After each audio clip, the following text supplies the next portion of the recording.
तो स्वागत है गाइस आज आप लोगों का आज का और एक हॉन्टेड स्टोरी सुनाने के लिए।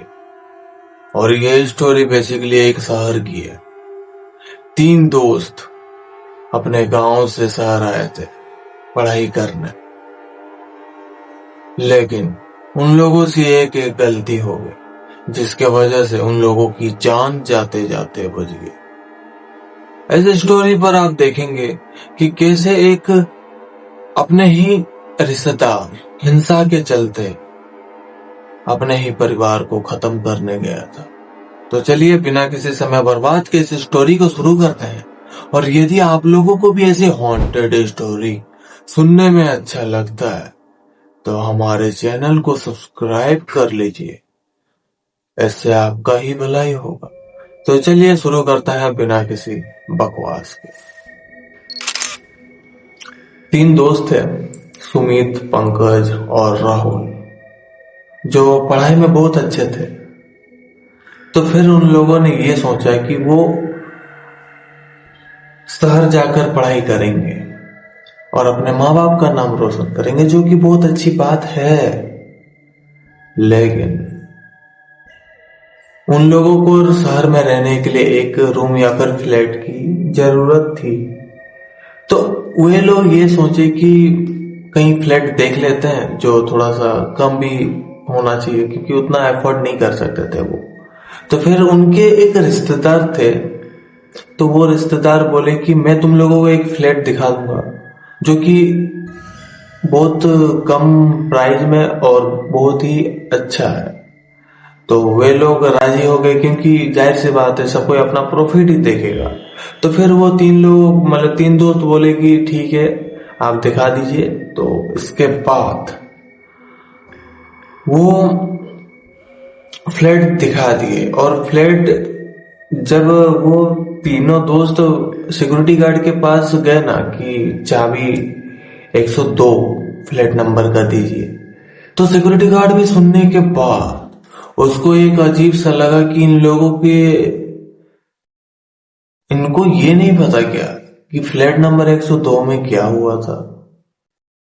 इसके बाद सिक्योरिटी गार्ड ने उनको कुछ नहीं बताया। इसके बाद उन लोगों को चाबी दे दिया गया। वो जैसे ही 102 फ्लैट नंबर रूम के पास पहुंचे, उन लोगों ने देखा कि ये तो कमरा बंद पड़ा हुआ है। मतलब रूम खोलने के बाद उनको अजीब लगा कि सब जितने भी फ्लैट है सब में इंसान है, बट इसको इतने दिनों से बंद क्यों किया गया था।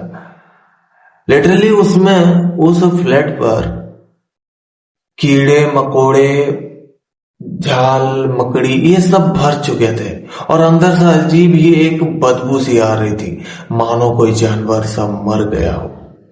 वे लोग देख के थोड़ा सा शौक हुए, लेकिन क्या करें।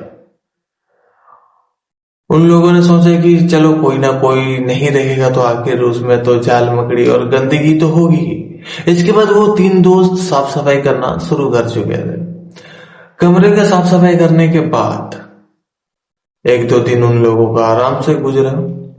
1-2 दिन आराम से गुजरने के बाद उन लोगों ने एक चीज नोटिस करी कि उस रूम पर एक अलग ही नेगेटिव वाइब आ रही थी। जैसे ही उस रूम से बाहर निकल जाते तो उन लोगों को ऐसा बिल्कुल भी नहीं होता।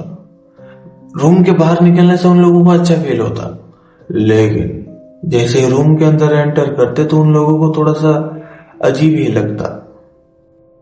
उन लोगों ने ये सोचा कि ये हम लोग का पहली बार है और हम लोग ऐसे रूम सब में नहीं रहे, तो शायद ऐसा हो सकता है हम लोगों को। तो इस चीज को भी वो इग्नोर किए। और इग्नोर करने के बाद एक रात सुमित अपने देर रात तक पढ़ाई कर रहा था। तो इसके बाद उसको प्यास लगी। प्यास लगने के बाद वो किचन गया पानी पीने। लेकिन जब वो पानी पी रहा था, अचानक से उसको ऐसा फील हुआ कि उसके पीछे से कोई गया। जब पीछे मुड़कर देखा तो कोई भी नहीं था। इसके बाद फिर से वो पानी पीने लगा। लेकिन पानी पीने के बाद उसको ऐसा लग रहा था कि उसके पीछे कोई तो है। वो जैसे जैसे पानी पिया, इसके बाद वो देखा कि उसके पीछे कोई भी नहीं है। उसको किसी की तो प्रेजेंस फील हो रही थी, और ये बात वो किसको बताता? उनके दोस्त तो ये बात को विश्वास ही नहीं करते। फिर वो राहुल उस चीजों को ना बताए सो गया। अगले दिन पंकज और सुमित को एक चीज पता चला कि ये राहुल को इतना बुखार कैसे आ गया। वो उसको तो सर्दी भी नहीं लगा था, तो इतना बुखार आखिर आया कहां से? लिटरली राहुल को इतना बुखार था कि उनको हॉस्पिटल लेके जाया, लेकिन जब डॉक्टर ने देखा तो ये कहा कि इसको अब क्यों लाए हो, इतना बुखार है, 100 डिग्री से भी पार है। फिर उसको दवाई दिया गया। दवाई देने के बाद इसके बाद वो 3 दोस्त बात करने लगे कि यार तुमको इतना बुखार कैसे आया। तो फिर राहुल ने बताया कि यार कल रात को मेरे को ऐसे किसी की प्रेजेंस फील हुई थी और अजीब अजीब आया, और रात को सपने भी आए थे। इसके बाद पता नहीं सुबह को मुझे ठीक नहीं लगा और इतना बुखार कहां से आ गया। ये बात सुनने के बाद सुमित और पंकज भी अपना एक स्टोरी सुनाने लगे। पंकज ने ये कहा कि भाई मेरे साथ भी कुछ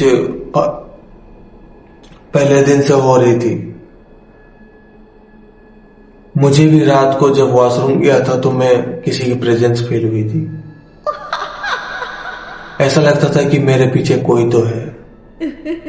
इसके बाद पंकज ने कहा कि यार मेरे साथ भी एक ऐसे ही किस्सा हुआ था, मतलब कोई तो है, ये कमरा ऐसे ही बंद नहीं पड़ा हुआ था, इसका स्टोरी कुछ तो हो सकता है। वो ये 3 दोस्त को एक चीज तो पता चल गया कि ये जो फ्लैट है 102, ये कोई नॉर्मल फ्लैट तो बिल्कुल भी नहीं है, और कोई इतने कम दाम पर फ्लैट देगा भी क्यों।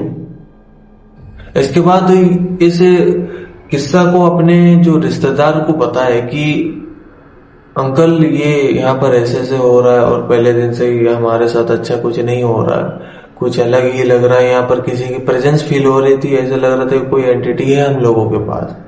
इस बात को सुनने के बाद वो रिश्तेदार बोले कि नहीं ऐसा कोई नहीं है, तुम लोग पहली बार गए हो, इसीलिए तुम लोगों को ऐसा लग सकता है, तो 1-2 सप्ताह रहोगे तो अपने आप ठीक हो जाएगा। इसके बाद उनको एक चीज तो पता चल गई कि ये कुछ तो बात छुपा रहे हैं। इसके बाद वे इस रूम की बारे में तलाश करना शुरू किए कि आखिर ऐसा क्या हुआ था इस फ्लैट पर, आखिर यहाँ पर कोई क्यों नहीं रहता था और हमें ऐसा फील क्यों हो रहा है। इसके बाद वो लोग जैसे तैसे करके यहाँ के जितने भी पुराने लोग हैं सबको पूछताछ करने लगे, बिना किसी को बताए। पूछताछ करते करते उन लोगों को एक चीज पता चली, और ये चीज सुनने के बाद वो शॉक हो गए कि यहाँ पर ठीक 10 साल पहले एक लड़की हम लोग की तरह ही पढ़ने आई थी, लेकिन इस फ्लैट पर और भी बहुत सारे लोग थे। तो कुछ स्टूडेंट ये लड़की की, मतलब इस लड़की का नाम बेसिकली कुछ भी रख लेता है, जैसे कि अंजलि। तो ये अंजलि पढ़ने आई थी, तो कुछ जाहिल गवार लड़के ये अंजलि की जो प्राइवेट फोटो एंड वीडियोस थी उसको अंजलि को दिखाकर ब्लैकमेल करते रहे। अभी इस मुद्दे को समझ लेते हैं कि आखिर वीडियो फोटो उन लोगों को आया कैसे।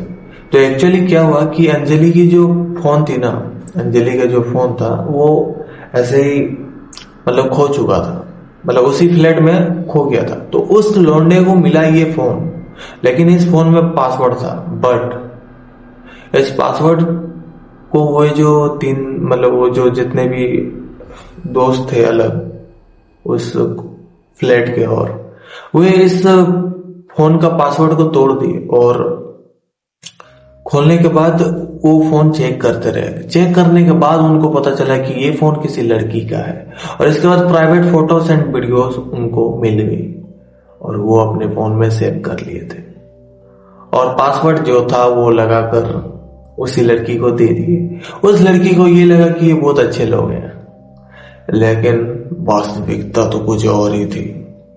ठीक ऐसे ही एक दो दिन गया, इसके बाद वो लड़के इस लड़की को ब्लैकमेल करते रहे कि तुम्हारा वीडियो और फोटो हम लोगों के पास है, यदि तुम हमारी बात मानोगे तो ये वीडियो और फोटो डिलीट कर देंगे, अन्यथा ये वायरल हो जाएगी। तो ऐसे ही उन लोगों के साथ हुआ। तो ऐसे सीन पर कोई इंसान क्या करेगा, तुम बताओ। तो वो लड़की बात मानने लगी। इसके बाद वो जो लड़के थे वो ये बोले कि तुम हमारे साथ फिजिकल हो जाओ, हमारे जितने भी दोस्त हैं सबके साथ मजे दो, अन्यथा तुम्हारी वीडियो हम वायरल कर देंगे। इसके बाद वो ना जाने वो और कुछ कर भी नहीं सकते थे। इसके बाद वो अंजलि उन लोगों को मौका दी, लेकिन वो दरिंदे यहां नहीं रुके। इसके बाद वो हर बार ब्लैकमेल करते रहे। जब उन लोगों की भूख नहीं मिटती दोबारा आ जाते थे उन्हीं फोटो और वीडियो के ब्लैकमेल के चलते। और सबसे भयानक चीज की ये कम से कम 1 साल से भी ज्यादा चलता रहा। इस चीज को वो अंजलि तंग आते गई। इसके बाद एक दिन बोली कि और मैं नहीं करूंगी। इसके बाद वो दोस्त मतलब वो जितने भी लौंडे थे उसका वीडियो और फोटो को वायरल कर दिया। इसके बाद उसकी इज्जत बेसिकली तो रही नहीं होगी ऐसे चीजों को दिखाने के बाद। इसके बाद वो अंजलि डिप्रेशन में चली गई और इसके बाद क्या करेगी उसको खुद को भी नहीं पता। ठीक ऐसे ही किस्सा होने के बाद अंजलि उसी फ्लैट पर फांसी देकर जान दे दी अपनी। जान देने के बाद 1-2 दिन तो नॉर्मल उनको बॉडी को हटाया गया, पुलिस आई और ऐसे ताजबीन की, कुछ पता नहीं चला। तब तक सबूत मिटा दी गई थी।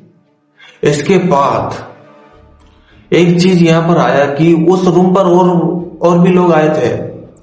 अंजलि के बाद और भी लोग आए थे, लेकिन 1-2 दिन से ज्यादा टिक नहीं पाए, क्योंकि उनको आने के बाद उस रूम पर किसी का प्रेजेंस फील होती थी। और वो जो अंजलि थी वो इनको हट मतलब कोई भी रूम मतलब कोई भी फ्लैट में रहने आता तो उनको हट करती थी और उनको भगा देती थी। ऐसे में उस फ्लैट पर और आना बंद हो चुका था और उस फ्लैट के बारे में सबको पता चल गया था कि यहाँ कुछ तो है, अंजलि की आत्मा है। इसीलिए वहां पर कोई भी नहीं जाता था और इसी वजह से वो इतने सालों तक बंद था। लेकिन इस 3 दोस्त को इसलिए वो नहीं की ना, क्योंकि वो जो 3 दोस्त थे ये बहुत बेसिकली अच्छे लोग थे। अब यहां पर ट्विस्ट, ये 3 दोस्त को ये तो पता चल गया कि इस रूम पर वो रहा नहीं जा सकता। तो फिर उन लोगों ने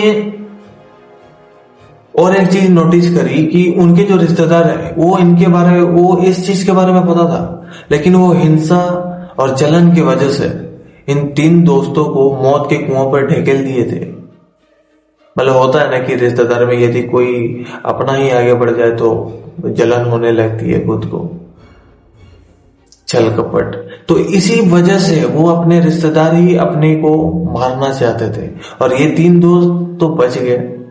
लेकिन क्या पता ऐसी स्टोरी और भी तो कहीं पर हो सकती थी, क्या पता उसके जगह और कोई दूसरे लोग होते।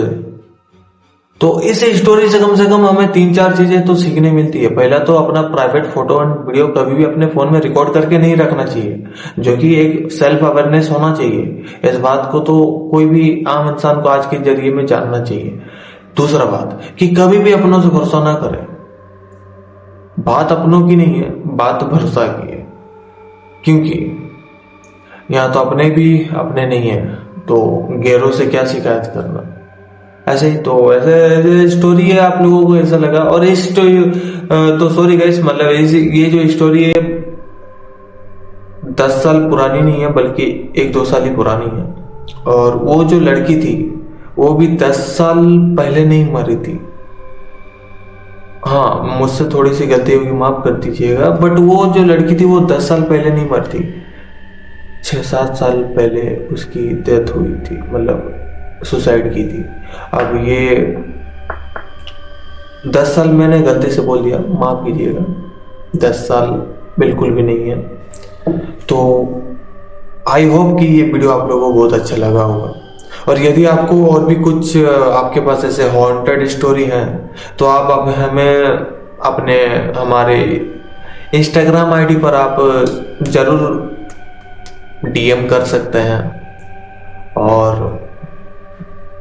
आपकी स्टोरी भी हम अगर नेक्स्ट वीडियो में शेयर कर सकते हैं और लोगों को बता सकते हैं कि हमारे दुनिया में आगे चल क्या रहा है हॉन्टेड से रिलेटेड।